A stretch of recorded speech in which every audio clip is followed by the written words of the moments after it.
ترک صدر رجب طیب اردوان کا کہنا ہے کہ اسرائیل کے ساتھ بہتر تعلقات کے خواہش مند ہیں، لیکن فلسطین کے معاملے پر وزیر اعظم نیتن یاہو کی پالیسی ناقابل قبول ہے۔ عالمی ادارے کے مطابق استنبول میں صحافیوں سے گفتگو کرتے ہوئے ترک صدر رجب طیب اردوان کا کہنا ہے کہ اسرائیل کی اعلیٰ سطح کی کچھ شخصیات سے مسائل ہیں، اور ایسا نہیں ہوتا تو دونوں ممالک کے درمیان آج کافی مختلف ہوتے۔ ترک صدر نے مزید کہا ہے کہ اسرائیل سے اچھے تعلقات کے خواہاں ہیں، لیکن اسرائیل کی فلسطین سے متعلق پالیسی اور ان کا ظالمانہ رویہ ہمارے لیے ناقابل قبول ہے۔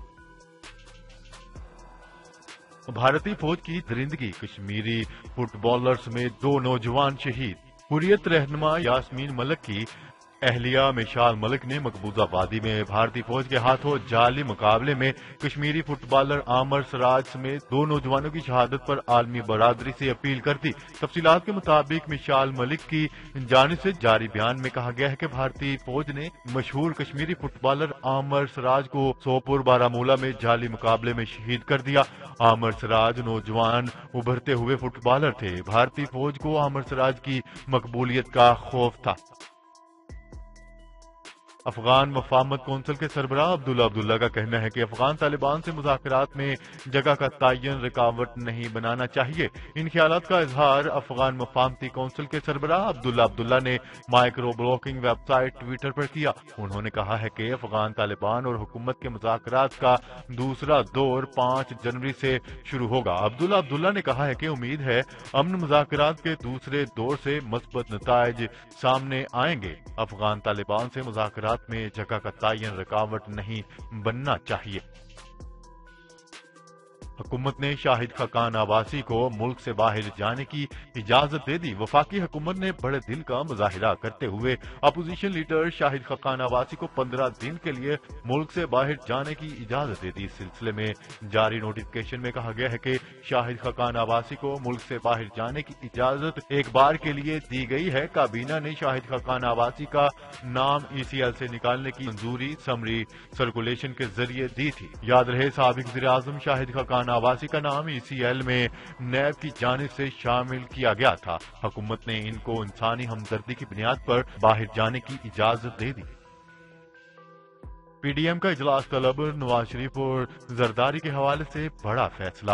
اپوزیشن جماعتوں کے اتحاد سے بننے والے گروپ پاکستان ڈیموکریٹک موومنٹ نے اہم اجلاس طلب کر لیا۔ نیوز رپورٹ کے مطابق PDM کا اہم اجلاس 2 جنوری کو لاہور میں ہوگا، جس کی صدارت جمعیت علماء اسلام فے کے سربراہ PDM کے صدر مولانا فضل الرحمان کریں گے۔ آئندہ 2 ماہ میں اہم ترین سعودی وفد پاکستان کا دورہ کرے گا۔ وزیر اعظم عمران خان کے معاون خصوصی نے سعودی وزارت توانائی و خارجہ کے وفد کی آئندہ ماہ پاکستان آمد کی نوید سنا دی۔ تفصیلات کے مطابق وزیر اعظم کے معاون خصوصی طاہر اشرفی نے کہا ہے کہ چند ماہ میں پاکستان اور سعودی عرب میں اعلیٰ سطح وفد کا تبادلہ ہوگا۔ سعودی عرب کا اہم ترین وفد جنوری میں پاکستان آئے گا۔ معاون خصوصی کا کہنا تھا کہ سعودی عرب سے $9 ارب کی آئل ریفائنری کے قیام پر تبادلہ خیال کیا جائے گا۔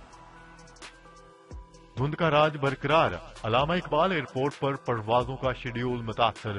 دھند کے باعث علامہ اقبال ایئرپورٹ پروازوں کا شیڈیول متاثر ہو گیا۔ دبئی، استنبول اور لندن سمیت اندرون ملک پروازیں روک دی گئیں۔ تفصیلات کے مطابق پنجاب کے مختلف شہروں میں دھند کا راج برقرار۔ روزانہ کی طرح آج بھی دھند کے باعث ملکی و بین الاقوامی پروازیں متاثر ہوئی ہیں۔ ایک اور چینی کمپنی نے پاکستان میں کرونا ویکسین کے کلینکل ٹرائل کی اجازت مانگ لی۔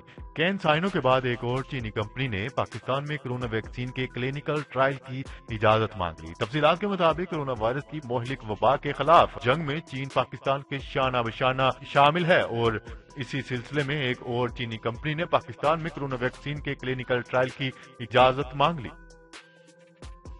تعلیمی ادارے مزید 2 ماہ کے لیے بند ہونے کا امکان۔ عالمی وبا کرونا وائرس کی موجودہ صورتحال کے پیش نظر chairman corona task force doctor Atta-ur-Rahman نے تجویز پیش کرتے ہوئے کہا ہے کہ تعلیمی ادارے 2 ماہ تک نہ کھولے جائیں۔ انہوں نے کہا ہے کہ کرونا وائرس ہر ہفتے اپنی شکل تبدیل کر رہا ہے، ایسے میں دفعہ 144 کا نفاذ کر کے جلد سے جلوسوں پر بھی پابندی عائد کی جانی چاہیے۔ اٹلی میں کرونا وائرس سے متاثرہ افراد کی تعداد 20 لاکھ سے تجاوز کر گئی۔ اٹلی کی ہیلتھ منسٹری کے مطابق جمعرات کو 18,040 نئے مریضوں کے سامنے آنے کے بعد اٹلی میں کورونا سے متاثرہ افراد کی تعداد 20,93,017 ہو گئی۔ پچھلے 24 گھنٹوں میں 505 افراد کورونا کی وجہ سے ہلاک ہو گئے، جن کو ملا کر اب تک کورونا وائرس سے ہلاک ہونے والوں کی تعداد 70,900 ہو چکی ہے۔